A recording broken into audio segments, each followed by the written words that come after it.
What's going on? All right. Great. Hey, guys. So here I am. It's Yankee Teen News doing this thing again. But tonight, Jason can't be here. He has got a 5 hour ride, and I am late for a good reason, which is that my uh, older son had a musical performance tonight. Tonight was the opening night, and I wouldn't miss that for the world. So it went on a little long. The audience was appreciative for quite a while, so that's to be expected. So yes, now I just want this is going to be short for a whole bunch of reasons. So yes, I live in Connecticut, and the Connecticut State Convention is there. Okay, JK, you're in, you're there. Great, great to see you. So tomorrow is the second day of the Republican State Convention in Mohegan Sun. And yeah, so I got to be there. I'm an alternate delegate, and so got to get up early. So I could only do this for a little bit tonight. But so here's the thing. I would like to start out after now that Trump is coming home from the summit in China. I'd like to take a moment to think like she. All right. Um, the way I kind of agree with the commentators. You had 2 points of view here. When President Trump showed up with that phalanx of industrial leaders, and it was quite the array, all right? On the one hand, people would argue and say they're like supplicants. They're looking for business deals with communist China. On the other hand, the appearance of these guys sent a message about America's economic and technological dominance. I kind of lean to the latter. Excuse me. Still got this cold. Dag nabbit. Okay. So that said, some other comment, and I think this is kind of true. There are two pieces of bad news for President Xi following this summit. The first is that they're losing the AI race. Okay. Now, the proposal to form some joint commission that would develop guardrails. Yeah, hold on a second. I'm upstairs. I'm upstairs. Right. I'm sorry, I got lost in my train of thought here. The question is whether or not the Chinese have the ability to catch up on what's happening with AI. The talk about the chip deal, which I don't understand. You've got these two schools of thought, right? One is saying if we supply them the chips, this will discourage them from making their own domestic industry for chips. Okay, that's assuming they, quote, don't reverse engineer what we've done, and they can't copy what we've done. I'd say the evidence kind of leans in that direction, but and it gets more complicated, right? I mean, every time I say something wants to cancel me out. All right, bring it up. Okay, the current technology for making chips is that which is made by a company called ASML. They own the space for extremely tiny lines of etching circuits, and we're talking nanometers. So I'm not sure if it's 3 or 2 nanometers at this point, but there's the planning cycles for developing the technology can be so long that you can sit there and say, oh, wow, look at this. This is cutting edge, 2 nanometers, but they're already working on 1 nanometer, and God knows what comes after that. All right, so that is ASML. Meantime, now we go over to NVIDIA, all right, and they have the Blackwell chip, there are 3, the H20s, and one other. So there's been this long-running argument about what AI chips can be allowed to be used by China. It's a fair question. If they get, let's say, even second or third tier chip technology, Is that going to give them more of a leg up in the developing of their AI capabilities? Nobody seems to be worried about that. I don't know. You have to make a lot of assumptions because what we call AI is a fast-moving technology. There was this one video where you had these three British researchers. It was Princeton University had their own sort of issues-oriented podcast, and the point was made that the stuff that we are concerned about, which is primarily large language models, is a subset of machine learning, which is a further subset of AI. So there are a lot of other areas involving the development of, quote, AI capabilities that have nothing to do with what NVIDIA is doing. So are there hidden strengths with China that we don't know about? I haven't heard it yet, but I'll sure be on the lookout for it. Yes, I will. Okay, so we have all of that. Now we'll go back to the commission for a minute. It's recognized that these large language models still have serious deficiencies, some better than others. Now, I will point out to you, dear audience, that the key factor here with respect to these large language models is the ability to reverse engineer the capabilities that have been created. As I may have explained before, neural networks are a black box technology. You cannot reverse engineer them. However, not too long ago, there was a paper out of China in which the researchers, all from, I'm not sure which Chinese technical university, but they were taking the position that there are techniques for breaking down chunks of numerical computations. And what you do with those chunks can help you begin to, it does become a form of troubleshooting. I look at it and say that's kind of what it has to be. And if their claims are correct, then yes, there will be techniques for reverse engineering neural networks, at which point I say all bets are off. Oh my goodness. Yeah, and it's necessary to have that. I mean, if you're going to have guardrails, you have to have that kind of technology. But again, there's just been so little that I see, at least in terms of where I look.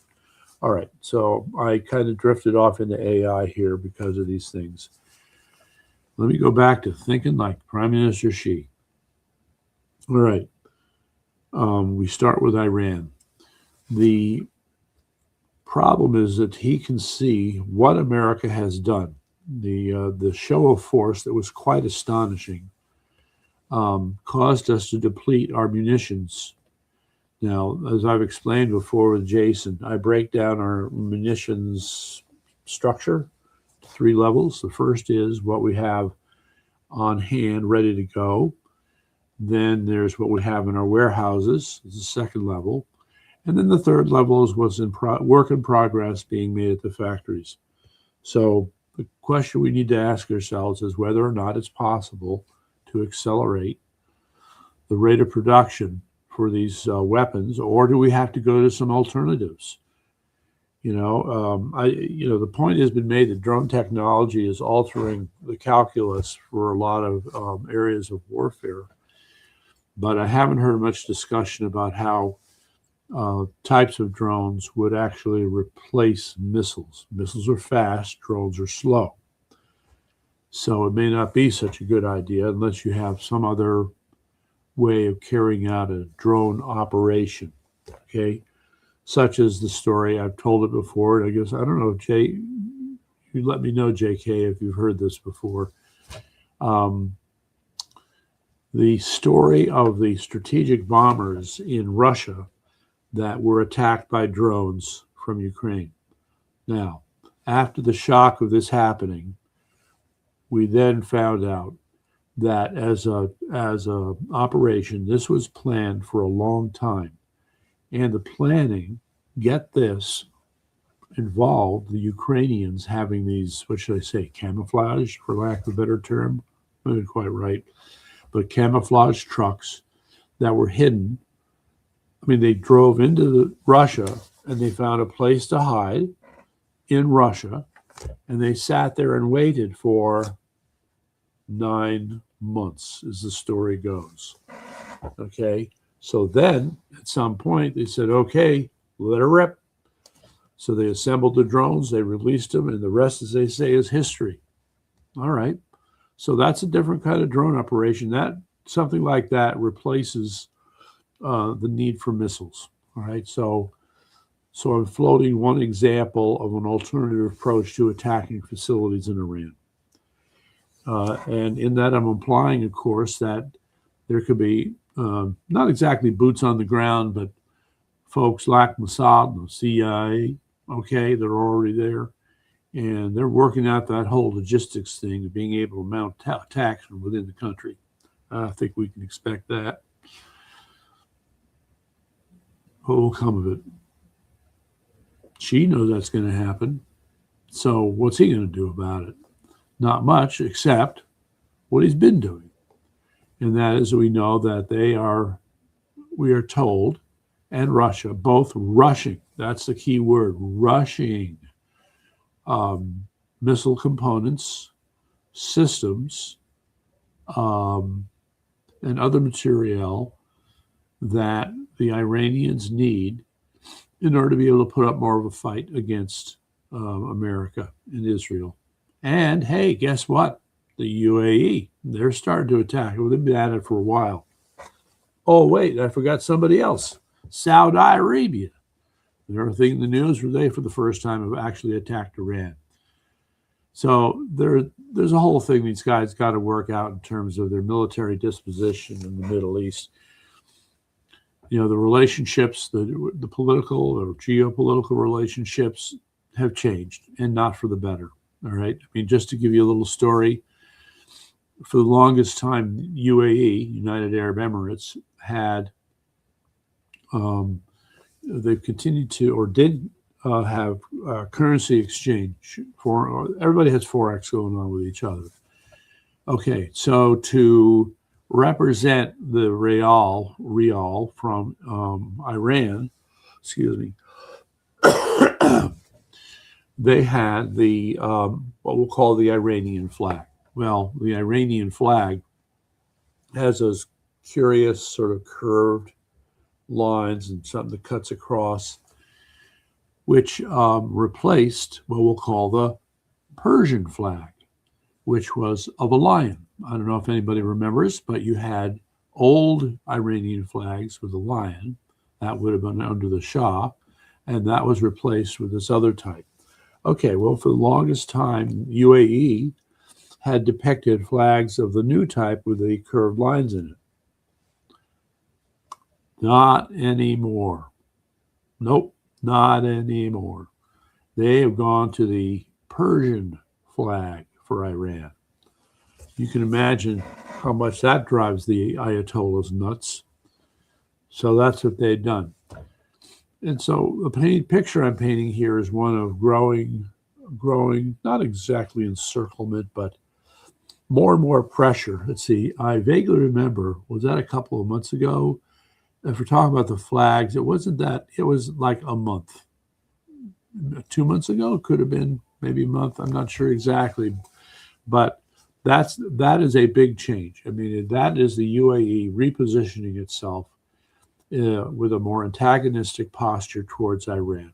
Okay, so should we be surprised that the IRGC attacked the UAE? You know, one of the things that we don't talk about very much was how they took out this helium plant, and it's a major source of helium for the world economy. So that said, though, by the way, while that's being discussed, I need to remind you that I believe it was Minnesota, and it was about a year ago, and there came this announcement that some drillers got lucky, and they found the largest deposit of helium ever discovered. So now all of a sudden, America has this huge domestic supply of helium. And, well, almost as a favor to us, Iran decides to take out UAE's helium production capability, which it will take years to bring back online. So what are you going to do? You're going to ask America for helium as well as more oil. It's funny how those things are working out in our favor. So, all of this said, I'm still trying to get to Xi. All right. Xi believes firmly right now. Let me see here. It's East Coast time, 10:32 p.m. on May 15th. I can assure you at this very moment, Prime Minister Xi feels quite comfortable with continuing to supply all manner of Chinese equipment to the Iranians, of the full faith and belief that that equipment will be used effectively against American forces in bringing about further degradation of our capabilities in the Mideast. He might be right about that, but even that has a time limit, okay? The acid test, in my mind, is when we decide to go back to attacking them. Now, we were talking about this idea of, what should I say, Iranian conflict 2.0 or Epic Fury 2.0, although I think they renamed the whole thing.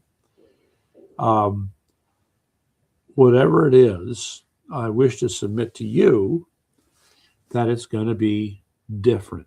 It won't be 13,000 strikes again, okay?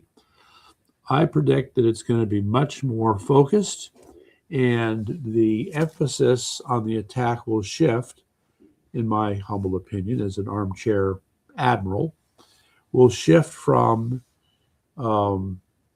this relentless streams of bombing to some form of resistance finally rising up. You have the Immortal Guards as a major player here.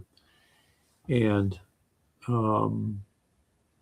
again, I mean, of course, the Americans aren't going to talk about these things. It's not in our interest to do so, which allows me to speculate. It only enhances my ability to be an armchair admiral or general or Air Force general. We'll take it. So my conjecture is yes, these guys are organizing, they're gearing up, and they're getting ready.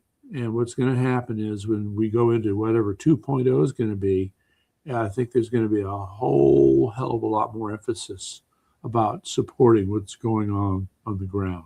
All right. Now, we're told, for example, that several thousand members of the IRGC have already defected or quit, and that includes leaving the country. So a number of them reportedly have boogied on out to Iraq.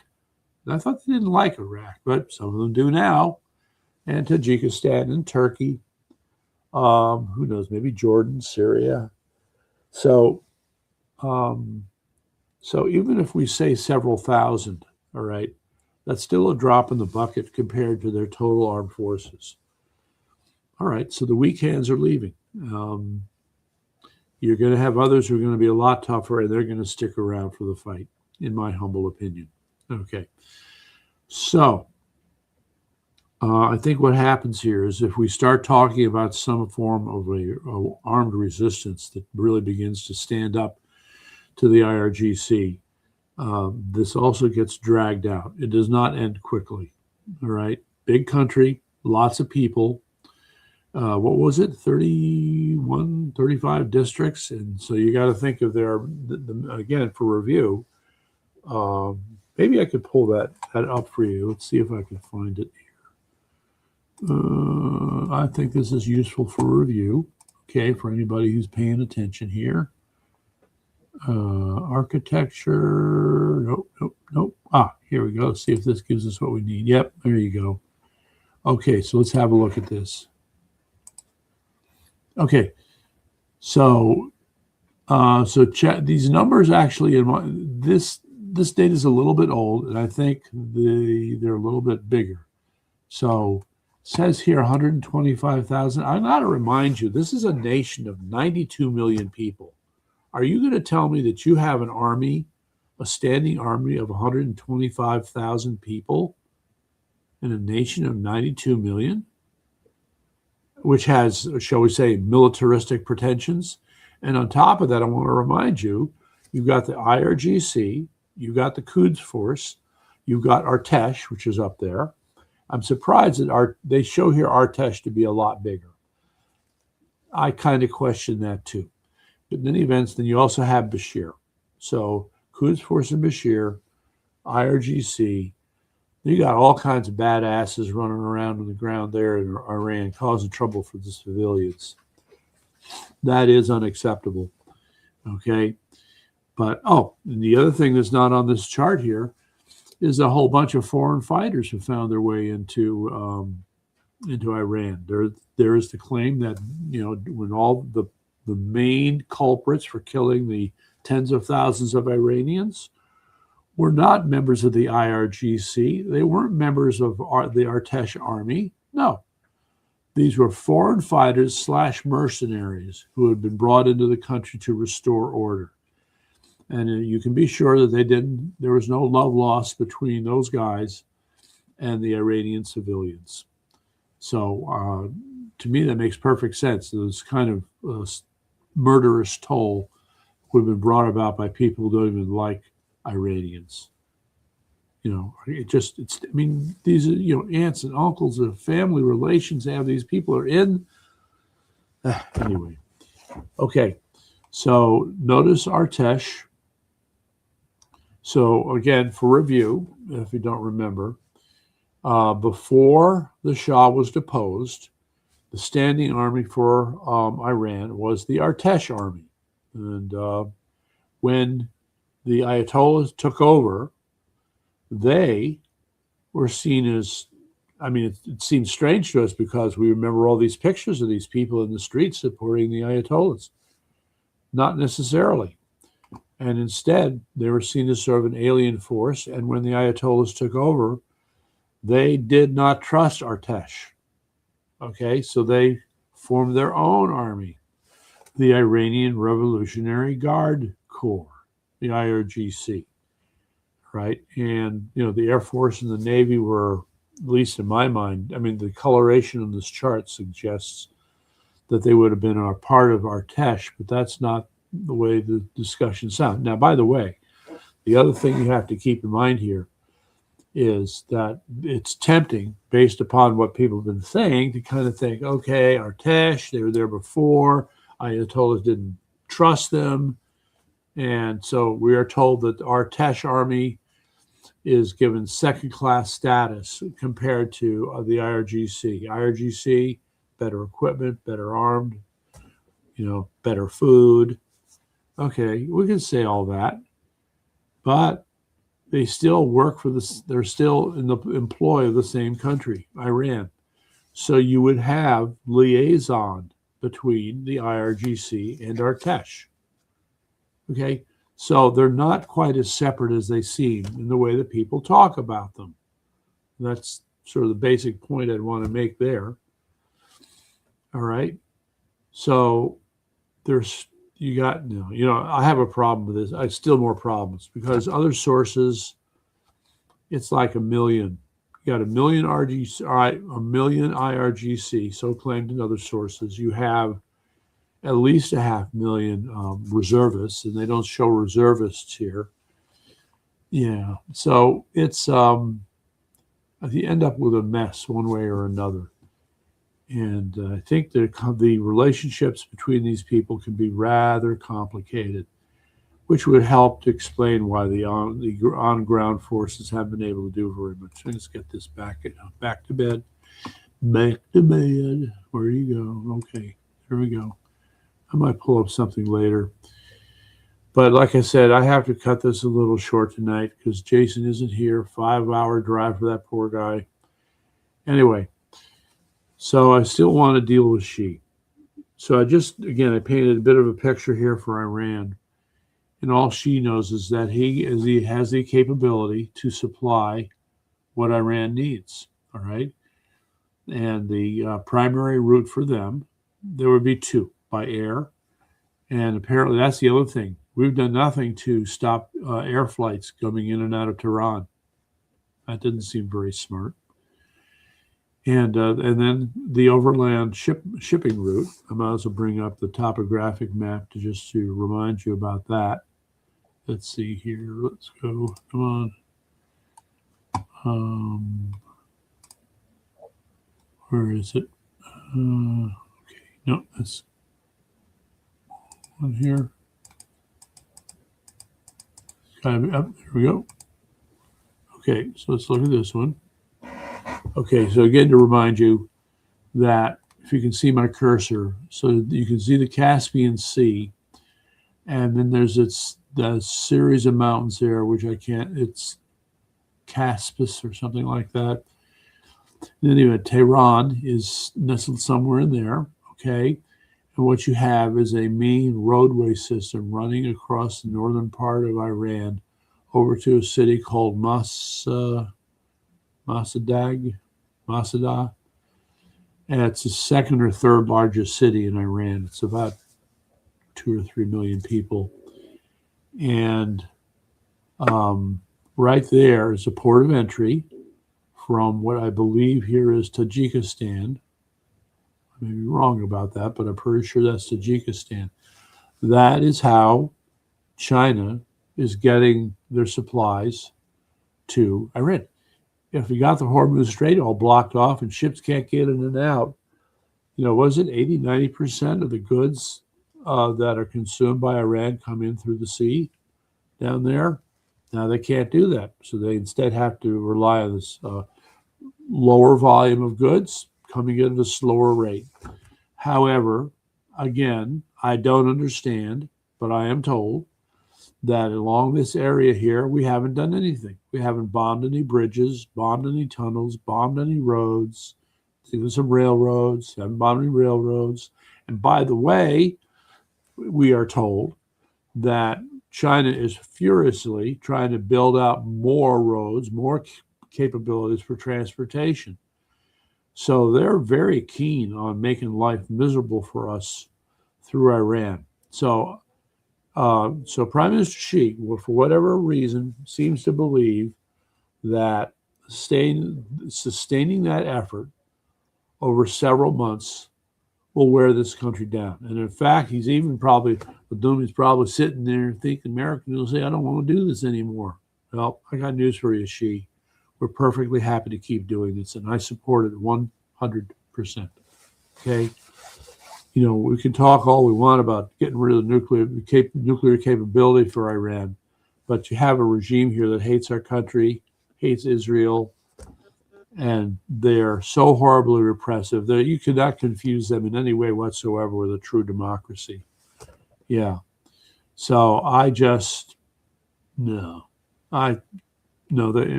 the camp that says they got to go. They got to go. And we ain't going to see you guys no more. You get to sit in your mosques or wherever you call your temples, whatever. Okay, pray to Allah all you want, but you're not going to mess with the Iranian people and how they want to live. Okay, that's the thing to chew on here. All right, so there is that. Let's put that to bed. Where are you? There. Okay. All right. So the other part here is, I said it's a question. She knows what he's doing. And the question in my mind is, how much is he really working closely with the Russians in order to make life miserable for us? That being the case, she has to be looking at the fact that we're kind of controlling that whole oil flow thing out of Iran. That might be a problem for China. Yes, it's true. I am told that Communist China anticipated this a long time ago, and they have been building up their petroleum reserve into a considerable level. I think their petroleum reserve is considerably greater than the United States. All right. Well, now the problem, though, is that under these circumstances, they're going to have to run that oil supply down, okay, at some point. But then we get into this weird thing. President Trump, I have to admit, I don't understand it. I don't get it. Here's a country who is our worst adversary, all right? Now, I understand the Machiavellian thinking that says you want to form good relationships with your so-called enemies. But I don't see them stopping them doing the things they're doing. They're still going to send fentanyl to this country. They ain't done with that. No way. So the idea that you're going to come back and suggest to China that they could, instead of buying Iranian oil, they could buy American oil while they're continuing mischief in the Mideast, I'm having trouble with that, I have to admit.